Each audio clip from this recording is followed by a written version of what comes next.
আমি আজ দেশবাসীর কাছে ঘোষণা করছি যে আগামী জাতীয় নির্বাচন একটা সুন্দর নিখুঁত নির্বাচন আয়োজন করে নতুন বাংলাদেশে দৃঢ় ভিত্তি রচনা করব। আমরা আশা করি আগামী বছর ফেব্রুয়ারি মাসে বার করেছি এবং সারা বাংলাদেশে মোটামুটি নির্বাচনী ট্রেন চালু হয়ে গিয়েছে। আমরা এই ব্যাপারে একমত হয়েছি যে মানুষ 17 বছর ভোট দিতে পারেনি। কিন্তু 3-4 ঘন্টা যদি টাইম তারা নেয়, সেই 3-4 ঘন্টা টাইমে কি রাস্তাটা ক্লিয়ার করা যায় না? যে 3-4 ঘন্টা কিন্তু আমরা এই দেশে এখন সবাই অনিরাপদ। এই যে মব রাজনীতি চলছে, মব কালচার চলছে, এটা কে করছে বন্ধুরা?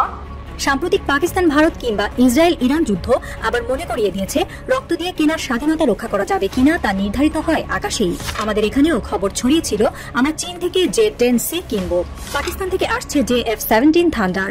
প্রতিরক্ষা বিশ্লেষক থেকে শুরু করে সাধারণ তরুণ সবাই গর্বে বুক ফুলিয়ে হাঁটল। মনে হচ্ছিল বাংলাদেশের আকাশে আর অন্য কারো ছায়া পড়বে না। পাকিস্তান চীন মিলে সার্কের বিকল্প জোট গঠনের উদ্যোগ। এই দুই দেশ মিলে নতুন একটা আঞ্চলিক জোট করবে, সেই জোটটা হবে সার্কের বিকল্প। সেখানে বাংলাদেশের অংশগ্রহণ নিয়ে তো পররাষ্ট্র উপদেষ্টা বলেছেন যে না, এই ধরনের জোটে আমরা নেই বা স্বাক্ষর করিনি। আসসালামু আলাইকুম দর্শক, নতুন একটা নিউজে আপনাকে স্বাগতম। প্রিয় দর্শক, নির্বাচন নিয়ে নতুন ঘোষণা ডক্টর মোহাম্মদ ইউনূসের। বিএনপির সব আশায় এবার জল ঢেলে দিলেন প্রফেসর ইউনূস। অন্যদিকে জুলাই সনদ দেওয়ার এখতিয়ার এনসিপির নেই বলে মন্তব্য করলেন আন্দালিব রহমান পার্থ। প্রতিক্রিয়ায় রাস্তাঘাট অবরোধ করে সেনাবাহিনীর সাথে তর্কে জড়ালেন এনসিপি নেতাকর্মীরা। সেনাবাহিনীর অনুরোধেও পিছু হটল না এনসিপি সেই নেতাকর্মীরা। অবশেষে জানা গেল চাঞ্চল্যকর তথ্য। তাই ভিডিওটি শুরু থেকে শেষ পর্যন্ত ধৈর্য সহকারে দেখে একটি লাইক দিয়ে সবাইকে শেয়ার করে দিন। আমাদের চ্যানেলে নতুন হলে চ্যানেলটি সাবস্ক্রাইব করে পাশে থাকা বেল আইকনে ক্লিক করে রাখুন। আমাদের ভিডিওটি আপনি বাংলাদেশের কোন জেলায় বসে দেখছেন বা শুনছেন সেটি অবশ্যই কমেন্ট করে জানিয়ে দিতে ভুলবেন না। এই দেশে এখন সবাই অনিরাপদ। এই যে মব রাজনীতি চলছে, মব কালচার চলছে, এটা কে করছে বন্ধুরা? আমি কিন্তু মুক্তিযোদ্ধা হিসাবে কথা বলছি। যে লোকটার আঙ্গুলি হেলনে দেশে মুক্তিযুদ্ধ হয়েছে, সেই লোকটার বাড়ি আগুন দিয়ে পুড়ে দিলেন।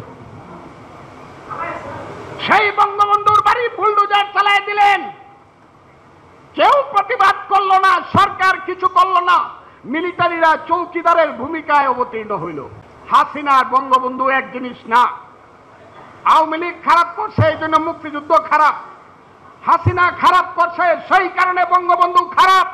এই কথা বলে যারা মুক্তিযুদ্ধকে, বঙ্গবন্ধুকে 72-এর সংবিধান, হায় হায়, আলী রিয়াজ নামে একটা মানুষ হয়েছে, হে আমেরিকায় মাস্টারি করে, হে আমাদের চেয়ে 10 বছরের ছোট, হে আইসা প্রথম কইছে সংবিধানটাকে ফেলাইয়া দেব, 72-এর সংবিধানকে ফেলে দেব। আপনারা কি মনে করেন না এই 72-এর সংবিধানটা 30 লক্ষ মুক্তিযুদ্ধের শহীদের রক্তের আখরে লেখা সংবিধান? এটা আপনারা মনে করেন না? আচ্ছা, আপনারা কারা কারা 72-এর সংবিধান চান এখানে দেখালে তো একটু হাত তুললে আমরা দেখান তো 72-এর সংবিধান কারা কারা চান। এখানে যদি সংখ্যা যাই হই, আমি প্রত্যেককে 1 লাখ, একজন মুক্তিযোদ্ধাকে 1 কোটি মানুষের প্রতিনিধি হিসাবে গণতে চাই।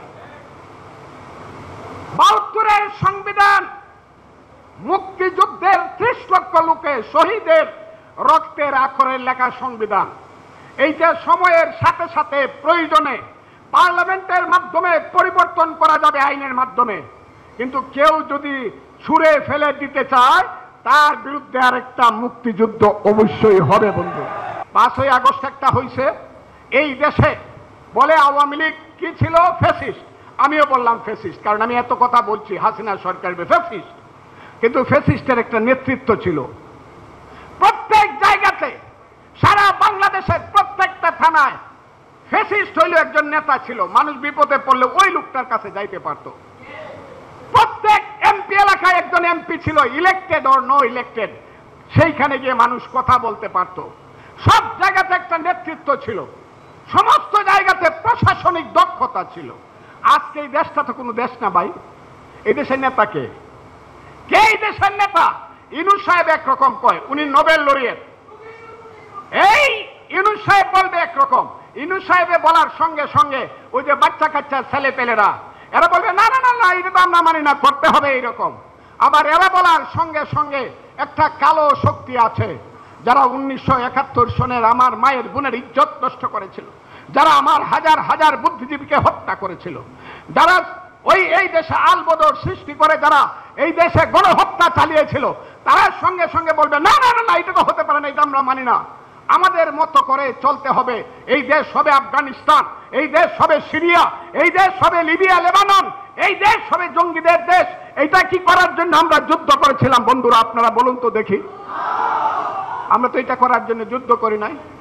আমরা যুদ্ধ করেছিলাম অ্যাটলিস্ট এই দেশে গণতন্ত্র থাকবে, অ্যাটলিস্ট গণতন্ত্র থাকবে। আচ্ছা যুদ্ধ বাদ দেন, 5ই আগস্ট যে স্লোগান দিয়েছিলাম, এক দফা এক দাবি, শেখ হাসিনা কবে যাবি? এখন তো দেখি হায় রে হায়, শেখ হাসিনা কবে যাবি? শেখ হাসিনা তো গেছে গা, সময় তো চলে গেছে 1 বছর। গণতন্ত্র কোথায়? ভোট কোথায়? যাকে মনে করতাম বাংলার শ্রেষ্ঠ সন্তান, হায় হায়, সেই ইউনূস সাহেবকে এখন কি দেখি? কি দেখি?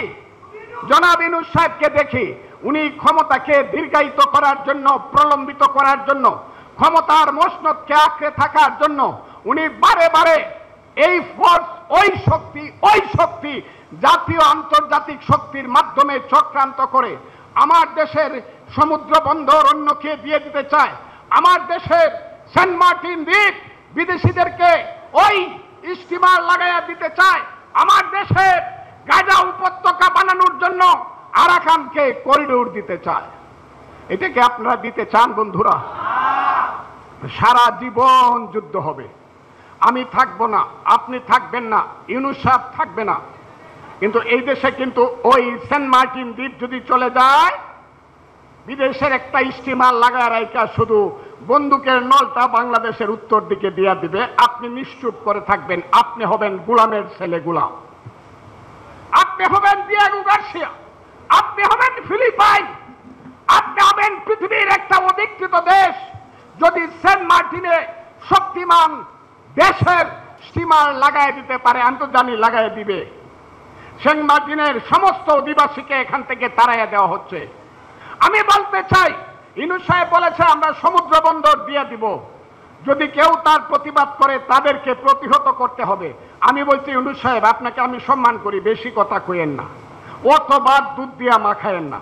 আপনি সমুদ্র বন্দর দিবে, আমি প্রতিবাদ করলাম এবং করব, দেখি আপনি আমাকে প্রতিহত করেন। চট্টগ্রামের সমুদ্র বন্দর দিয়ে দিলে বাংলাদেশের কিচ্ছু থাকে না বন্ধুরা। ঢাকার আকাশ আজ খুবই শান্ত, কোথাও কোনো যুদ্ধ নেই, কোনো সংকট নেই, সবকিছু ঠিকঠাক। কিন্তু শান্ত আকাশই সবচেয়ে বিপজ্জনক হতে পারে যদি সে দীর্ঘদিন নিঃশব্দ থাকে। হুমায়ুন আহমেদের কোনো উপন্যাসে যেমন হঠাৎ এক চরিত্র বলে ফেলে চুপ থাকা মানেই বিপদ, ঠিক তেমনই এই আকাশের চুপ থাকাটা আমাদের সবচেয়ে বড় অশনি সংকেত। কারণ আকাশ হচ্ছে স্বাধীনতার প্রথম সিঁড়ি। যে দেশ যতটা শক্তিশালী আকাশে, তাকে ততটাই ভয় পায় শত্রু। যুদ্ধের প্রথম আঘাত হানে আকাশে, আর শেষ প্রতিরোধটাও হয় সেখানেই। আকাশ নিয়ন্ত্রণ মানেই যুদ্ধের গতিপথ নিয়ন্ত্রণ। সাম্প্রতিক পাকিস্তান ভারত কিংবা ইসরায়েল ইরান যুদ্ধ আবার মনে করিয়ে দিয়েছে, রক্ত দিয়ে কেনা স্বাধীনতা রক্ষা করা যাবে কিনা তা নির্ধারিত হয় আকাশেই। আমাদের এখানেও খবর ছড়িয়েছিল আমরা চীন থেকে J-10C কিনব, পাকিস্তান থেকে আসছে F-17 থান্ডার। প্রতিরক্ষা বিশ্লেষক থেকে শুরু করে সাধারণ তরুণ সবাই গর্বে বুক ফুলিয়ে হাঁটল। মনে হচ্ছিল বাংলাদেশের আকাশে আর অন্য কারো ছায়া পড়বে না। তারপর নিস্তব্ধতা, যেন কেউ হঠাৎ শব্দচাপা এক আদেশে সব আলো নিভিয়ে দিয়েছে, যেন কেউ পেছন থেকে এসে কান ফুঁসে বলেছে তোমাদের আকাশ নিয়ন্ত্রণে রাখা যাবে না। কিন্তু কেন? বিশ্ববাজারে J-10C একটি আধুনিক চতুর্থ প্রজন্মের যুদ্ধ বিমান। চীনের পক্ষ থেকে বাংলাদেশকে দেওয়ার প্রস্তাব ছিল অভাবনীয়ভাবে কম দামে বন্ধুত্বের হাত বাড়িয়ে, কিন্তু একটি অদৃশ্য ফ্যাক্স যেন এসে পৌঁছায় ঢাকার কোনো সদর দপ্তরে। একটি চাপ, একটি নির্দেশ, একটি নিষেধ।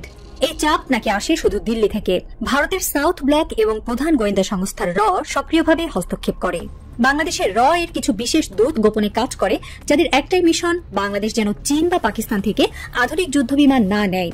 তারা শুধু হুঁশিয়ারি দেয় না, কৌশলে কিছু অভ্যন্তরীণ কর্মকর্তা, আমলা ও অবসরপ্রাপ্ত সামরিক কর্মকর্তা নিয়ন্ত্রণে আনে। বিভিন্ন সেমিনার, গবেষণা বা প্রতিরক্ষা সম্মেলনে এমন ভাষা চালু করে যাতে যুদ্ধবিমান কেনা একটি বিপজ্জনক বিলাসিতা হিসেবে মনে হয়। এক সূত্র বলেছে J-10C কেনা মানে বাংলাদেশ সরাসরি চীনা পাকিস্তান জোটে ঢুকে পড়বে। ভারত তা হতে দিতে পারে না। ভারত মনে করে এটি তার আঞ্চলিক আধিপত্যের বিরুদ্ধে যাবে। ভারতের পক্ষ থেকে একাধিকবার বন্ধুত্বপূর্ণ পরামর্শ দেওয়া হয়, অতিমাত্রায় প্রতিক্রিয়া খাতে না গিয়ে মানব সম্পদ উন্নয়ন বা অর্থনৈতিক স্থিতিশীলতা ভাবুন। কিন্তু আসল বার্তা থাকে অন্য কোথাও। তোমরা আমাদের অনুমতি ছাড়া উচ্চ প্রযুক্তির কিছু কিনতে পারো না। শুধু বলে করো না। আর তাদের হয়ে যারা না বলে তারা কেউ বাইরের না, তারা ভেতরের। ভারত ঘেঁষা আমলারা সেই কাজে সবসময় প্রস্তুত।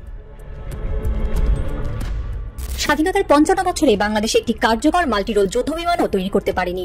F7MB MiG-21 টাইপ পুরনো যন্ত্রপাতি নিয়েই চলছে বাহিনী। বিশ্বব্যাপী যখন চতুর্থ ও পঞ্চম প্রজন্মের প্রযুক্তিতে ডানা মিলছে, বাংলাদেশ তখনও ভাবছে, তাও আবার অন্যের মুখ চেয়ে। নিজের পায়ে দাঁড়ানো নয়, বরং তারা অনুমতি দেবে সেটা দেখে সিদ্ধান্ত।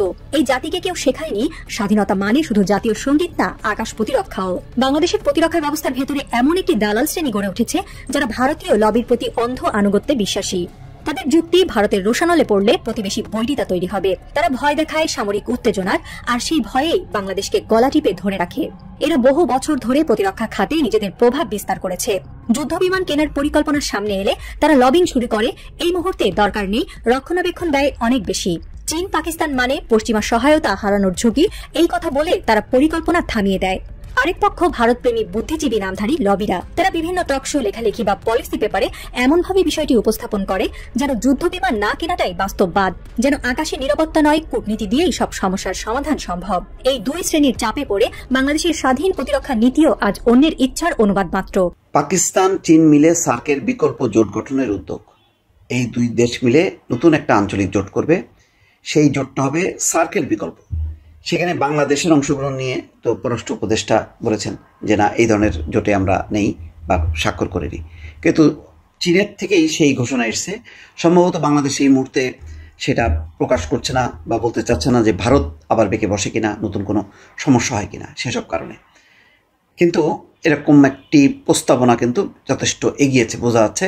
খবরে এসছে যে পাকিস্তান এবং চীন যৌথভাবে একটি নতুন আঞ্চলিক জোট গঠনের পরিকল্পনা করছে, যা দক্ষিণ এশিয়া আঞ্চলিক সহযোগিতা সংস্থার বিকল্প হিসেবে কাজ করবে।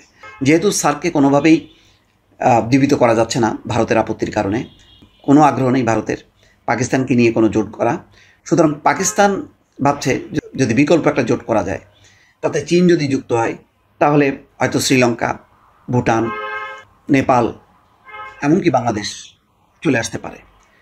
অর্থাৎ সেই ফ্রেমওয়ার্কটা তারা তৈরি করছে। তারপরে হয়তো চীন পাকিস্তান মিলে চেষ্টা করবে দক্ষিণ এশিয়ার বিভিন্ন দেশগুলোকে তার সাথে যুক্ত করা। এটা একটা নতুন একটা টানাপোড়েন, নতুন একটা দক্ষিণ এশিয়ার যেই আঞ্চলিক রাজনীতির একটা মেরুকরণ ঘটবে। সেই মেরুকরণে বাংলাদেশ কিভাবে যাবে কি যাবে না বোঝা যাচ্ছে না। কূটনৈতিক সূত্রের বরাত দিয়ে পাকিস্তানের সংবাদ মাধ্যম এক্সপ্রেস ট্রিবিউন জানিয়েছে, ইসলামাবাদ এবং বেজিংয়ের মধ্যে এই নিয়ে আলোচনা অনেক দূর এগিয়ে গেছে। দুই দেশই মনে করছে আঞ্চলিক সংহতি এবং সংযোগ বৃদ্ধির জন্য নতুন এই সংগঠন এখন সময়ের দাবি। সম্প্রতি চীনের কুনমিং শহরে পাকিস্তান, চীন ও বাংলাদেশের মধ্যে একটি ত্রিদেশীয় বৈঠক হয়েছে। বাংলাদেশ কিন্তু সেই বৈঠকে গেছে, কুনমিংয়ে। এই উদ্যোগ তারই অংশ। এই বৈঠকে তিন দেশের শীর্ষ পর্যায়ের কূটনীতিকরা অংশ নেন।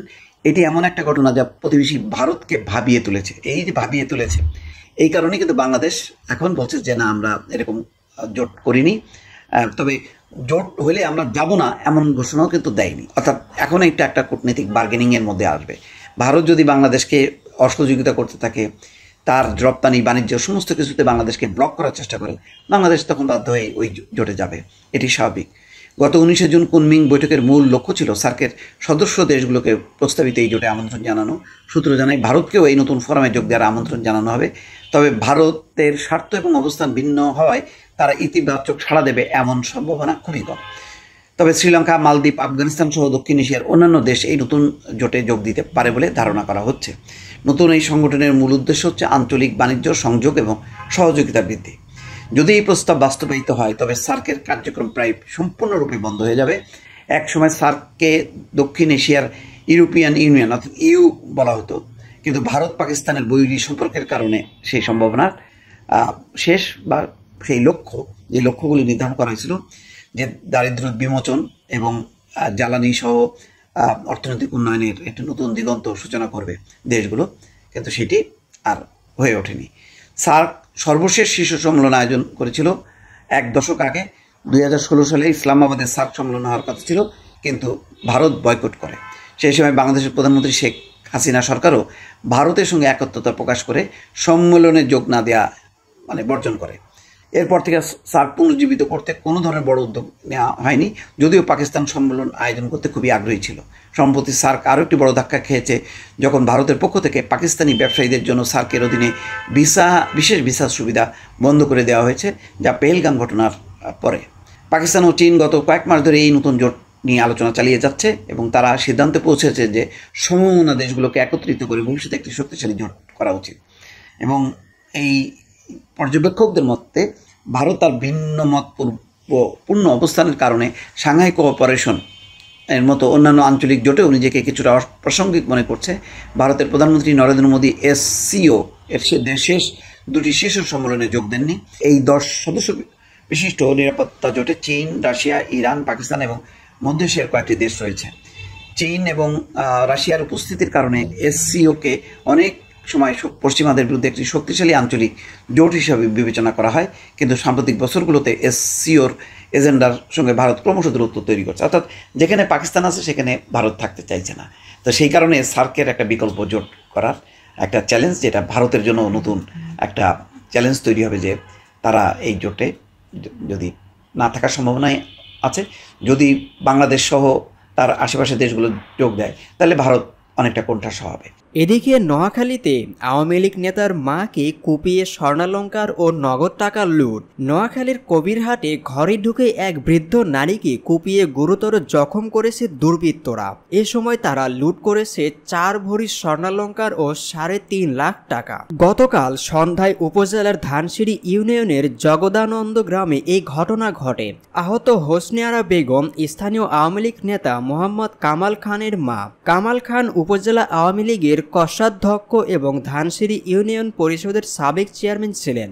সম্প্রতি ছাত্র জনতার আন্দোলনের পর থেকেই তিনি আত্মগোপনে রয়েছেন। আহতের আরেক ছেলে মাইন উদ্দিন জানান, মঙ্গলবার সন্ধ্যা 6:30টার দিকে তার মা একাই ঘরে ছিলেন। সেই সময় দুর্বৃত্তরা ঘরে ঢুকে ধারালো অস্ত্র দিয়ে তার মায়ের মাথায় 3টি কোপ দেয়। এরপর কানে থাকা স্বর্ণালংকার ছিঁড়ে নেয় এবং ঘরের বিছানার নিচে রাখা নগদ 3.5 লাখ টাকা লুট করে পালিয়ে যায়। হোসনে আরার নাতি সালমান রক্তাক্ত অবস্থায় দাদিকে অচেতন পড়ে থাকতে দেখে চিৎকার করলে স্থানীয়রা ছুটে আসেন।